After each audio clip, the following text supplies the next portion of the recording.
G'day and welcome to the Solutions in Engineering Strata Compliance channel. And today, Dakota, what are we talking about? Oh, Pete, today we're going to discuss the importance of preparing for storm season. So it does traditionally run from the 1st of November to the 30th of April. There's a few things we need to make sure that we have prepared before the season approaches. So we need to make sure that we've got accurate emergency management plans.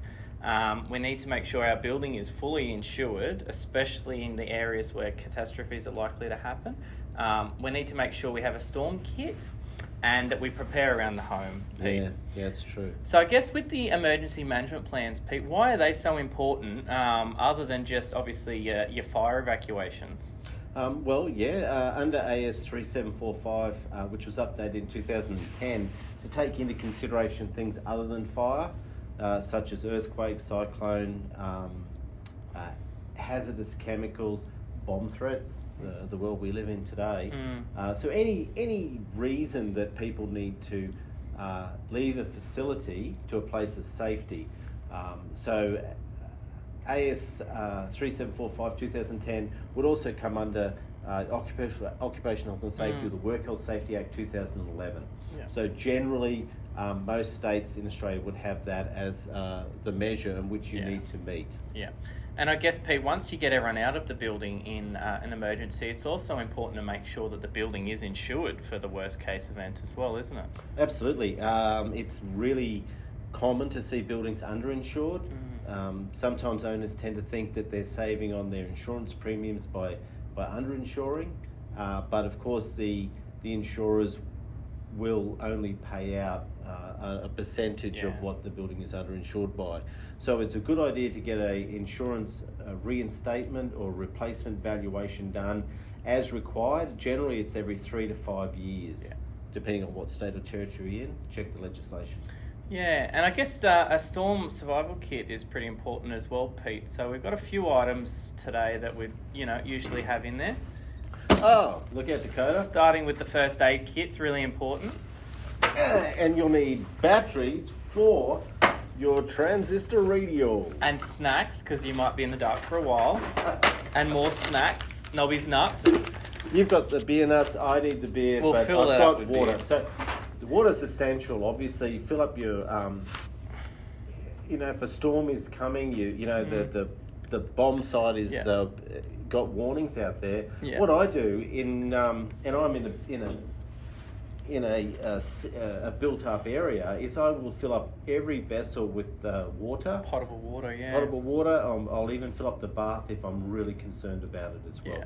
Yeah, because when we get those floods and that sort of thing, often the mains are affected, or the power goes out, the pump supply, etc. So no, that's important. Also, backup power for your phone. So these are like your portable chargers. Are pretty common these days. Really handy in the event of an emergency. Pete, I guess what else can we do to prepare around our strata schemes, our homes? Knowing it's storm season, we've just seen a fair few storms in the southeast lately. Yep. What would you be doing around the home? One thing we do with the community I live in, with a proactive committee, over the last 5 years we've been organised and got on the front foot and had an arborist check all of our trees. It's a large scheme with a lot of trees, and some have got council protection orders on them. We get the arborist in, and it's an automatic booking every August. They must turn up and do an assessment. Sometimes and quite often we pay for the assessment, the quote, and then that quote is accepted by the committee, and then they have to commence work on the 1st of September. And we've put these procedures in place.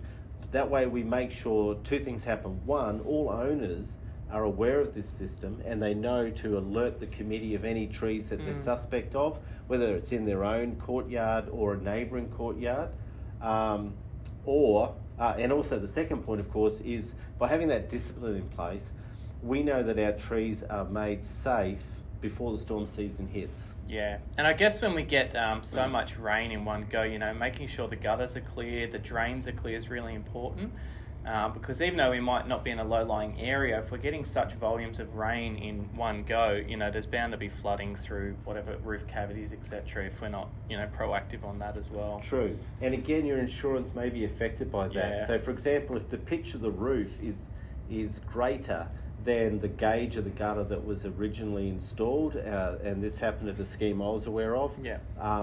There was a lot of flow back underneath the roofing tiles, affected the sarking, and roof damage occurred to the point where insurers were then asking for roofs to be checked. So you can look at getting the gutter gauge widened, so it can take greater volume in a short term and less chance of flooding. Great. Pete, I think I hear thunder, mate. We might have to get out of here now. Okay, let's go.